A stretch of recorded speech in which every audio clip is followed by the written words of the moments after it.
مولاي صل وسلم دائما ابدا على حبيبك خير الخلق كلهم۔ سامعین اکرام، آج کا موضوع نفس ایک سیڑھی۔ دیکھیں، یہ نفس امارہ جو ہے، اس کی مثال ایک سیڑھی کی سی بھی ہے، اور اس کو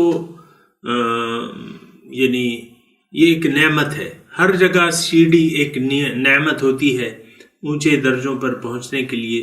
دنیا میں بھی آپ دیکھ لیں کہ ہر وہ چیز جو آپ کو بلندی کی طرف لے جاتی ہے، چاہے وہ سیڑھی ہو، چاہے وہ لفٹ ہو، یا جو کچھ بھی ہو، تو وہ آپ کو بلندی کی طرف لے جاتی ہے۔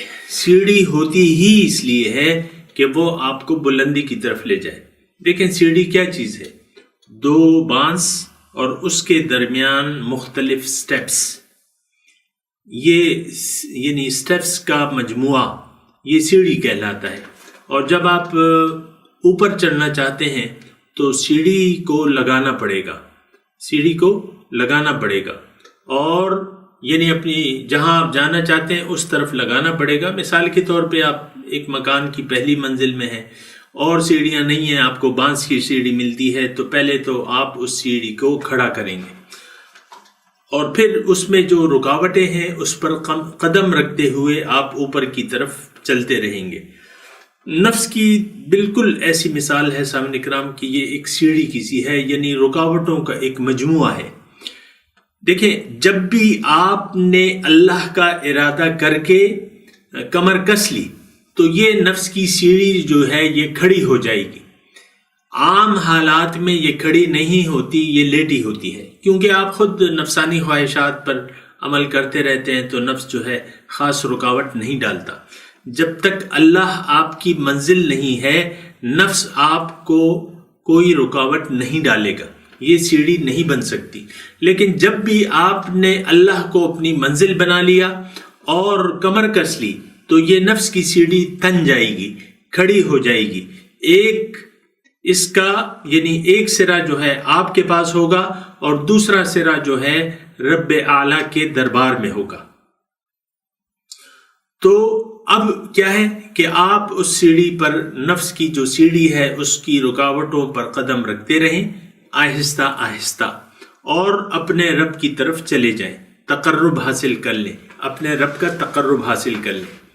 اور حدیث شریف میں اس کی وہ کافی تفصیل بھی آئی ہے کہ ایک بندہ جو ہے، اللہ تعالیٰ فرماتا ہے کہ ایک بندہ میری طرف آتا ہے، قریب ہوتا ہے، تو میں اس کے ہاتھ بن جاتا ہوں، مجھ سے وہ پکڑتا ہے، بی یبتشو بی یبصرو بی یسمعو او کما قال، یعنی میرے ذریعے دیکھتا ہے، یعنی میری طاقت سے دیکھتا ہے، میری طاقت سے وہ سنتا ہے، اور میں اس کا ہاتھ بن جاتا ہوں، اس کی آنکھیں بن جاتا ہوں۔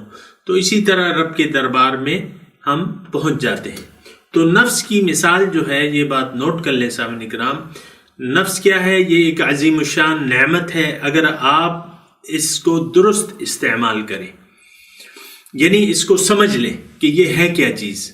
ہر چیز کی حقیقت سے سمجھ کر ہی آپ اس سے کما حقہ فائدہ حاصل کر سکتے ہیں۔ نفس ایک سیڑھی ہے اور بہت بلند ہے، اس کا ایک سرا تو آپ کے پاس ہے، آپ کے قدموں میں ہے، اور پھر رکاوٹوں کا ایک دراز سلسلہ ہے۔ آپ اللہ کو منزل بنا کر ان رکاوٹوں پر، ان خواہشات نفسانی پر قدم رکھ کر اپنے رب کے پاس پہنچ سکتے ہیں۔ اللہ تعالیٰ نے قرآن میں وضاحت سے یہ فرمایا ہے کہ لَتَرْكَبُنَّ طَبَقًا عَنْ طَبَقٍ، تم ایک درجے سے دوسرے درجے تک سفر کرو گے، اور یہی یعنی سفر کا طریقہ ہے۔ لہٰذا اس معنی میں نفس ایک عظیم الشان نعمت ہے، اس کو سیڑھی سمجھ کر اور اس کی رکاوٹوں پر قدم رکھتے ہوئے آپ رب اعلیٰ کے دربار میں حاضر ہو سکتے ہیں۔ وما علینا الا البلاغ۔ مولاي صل وسلم دائما ابدا على حبيبك خير الخلق كلهم۔